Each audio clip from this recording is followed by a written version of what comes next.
Hey friends, in today's video I'm going to talk about the Revision Zero Exotic Pulse Rifle and how I'm very impressed with it. I think it's a really good weapon, which you wouldn't think I would think based on my videos because it combines two things I really dislike in the Destiny sandbox. It being a pulse rifle, a laning weapon, and a sniper rifle hybrid. And sniper rifles, by the way, are the most influential weapon type to winning in almost any FPS game. Destiny is no different. So to add on to what I mean to a laning weapon, pulses and scouts fit the bill. It's a problem with Destiny more than it is the pulse or the scout.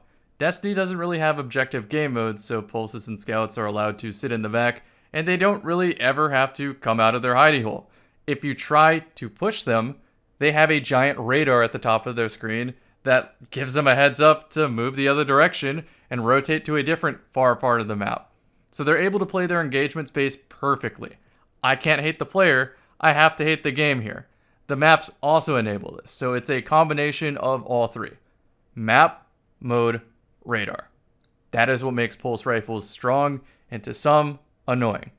Now everything I just said is also true when talking about sniper rifles, except the issues are compounded even further because you don't get to get away with a primary duel, it's an instant death. Gonna sound like a broken record here, but I much prefer primaries to specials because there's multiple opportunities to prove you're better in the duel rather than just test reaction speed, and more than reaction speed, test the networking stability. Close range playstyles by nature are more dangerous, but they come with the territory of playing objective modes. You have to push forward to play the objective.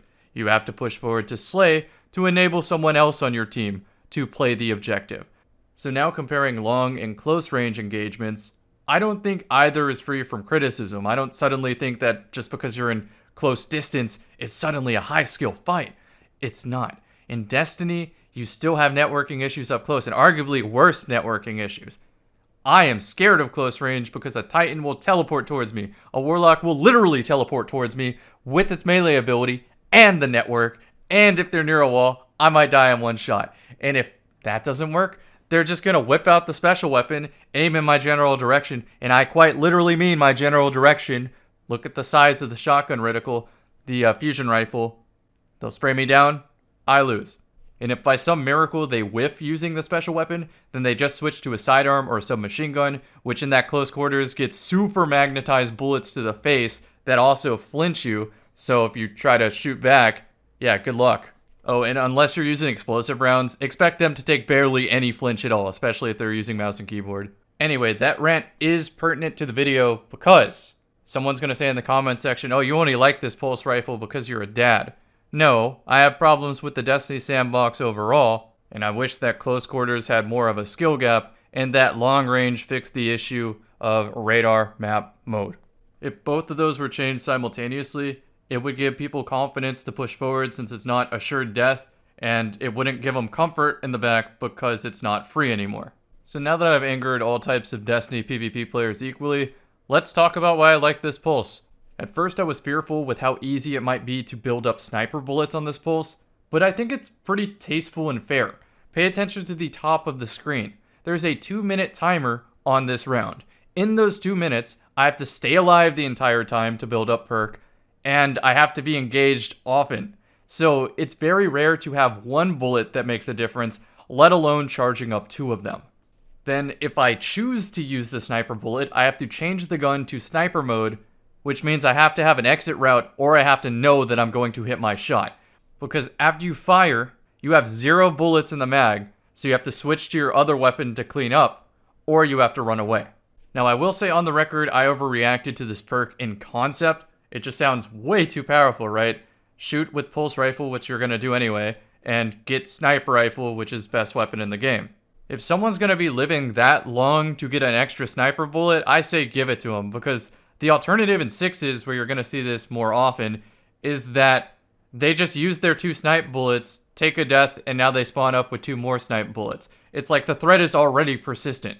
I'm not scared of somebody using a pulse rifle and getting a snipe bullet. I'm scared of Lemon Arc. Yeah, that bow might as well one-shot with the amount of time it takes me out of the match anyway, where I have to sit and recover. So by comparison, Revision Zero is the lesser evil. Editor's note: make abundantly clear that the audience knows I hate Lemon Arc. So back on track, I think the perk is fair. What I really like about this pulse rifle is the ability to choose between the two firing modes. I personally feel that the two bullet burst, is the better option.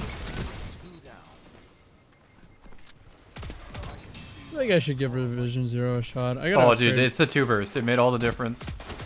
I'm Really? actually like confident in my duels. It feels awkward, man. Like it feels awkward to me. This doesn't look awkward to me. I mean, you're gaming right now. You're hitting. Yeah, you're gaming. Yeah. I'll talk more about the two bursts later. Right now, I want to show you what I crafted on this. I put fluted barrel and fitted stock so that I get 100 recoil direction while maintaining as high handling and stability as possible. Main perk, I went for moving target for just more raw aim assist. It's an invisible +10 when you aim down sights. Ricochet rounds for more range and stability, bumping range up to 100 with the 2-shot burst. But if I switch, you can see that these stats change, so depending on what fire mode you like better, it makes sense to tailor the rest of the gun to that mode. As for the final perk, I went with Under Pressure, or whatever it's called, because I like the 2-burst mode, and I feel like that stability does come up. Although when I unlock 4th times the charm, I might try that out just because of how much I use the entire magazine on multiple targets. There's also like shooting barricades come up all the time, so I want to be able to empty half the gun into the barricade and still be able to wipe a team. So now in the background is the first gameplay I hit when I had that revelation of switching from the 4-burst to the 2-burst. And the reason as to why that matters is because I suck with the 4-round burst. There were so many situations where someone's on a head glitch and I only land like 2 out of the 4 bullets anyway. And I'm aware that the 4-round burst does build up the perk a little bit faster, but I'm not trading that off for consistency. At the end of the day, it still needs to act as a primary weapon first before I even think of using it as a special weapon. Now I will say the 4-round burst was a lot more friendly to controller, which by the way, all the footage you've seen so far is controller. I'm getting a little bit better at it, although I do think I royally suck at it. So regardless of input for me, the decision comes down to, do I want a more consistent experience when playing cover, because 2 bullets is less than 4. I don't have to commit to a full 4-round burst. I can just barely peek out of cover, fire the 2, and go back in. That's why I choose the 2. Over the play session, I was liking the 2-round burst more and more and more, and by the end of it, I think that this weapon earned a permanent spot in my inventory. I really do like it that much. Now to address the elephant in the comment section, no, it's not better than No Time to Explain. No Time to Explain, if you've watched my review video recently, has a very low commitment to the perk, and the perk is extremely potent because it improves your time to kill on an already fast time to kill weapon that has great range for the map design in this game. But while I acknowledge that No Time is the better pulse rifle, this one's close enough that I can leverage a slight difference in playstyle to give me an advantage, to earn me an advantage if I'm good enough. And that right there is the fun of playing Destiny 2. This is a more stylistic choice, and it's a more fun choice. So yeah, I'll be using this a lot more. On Diamond Week, I'm 1 shot. About to snipe Diamond. Got him. And as you can see right there, this gun, pretty awesome. So I'm going to revisit this review, this first impression, a lot more in the future because I'm going to recraft a couple different versions of this and try it in different playstyles and see where it fits best. So look forward to some new videos. I'll see you in the next one. Thanks again for watching the video.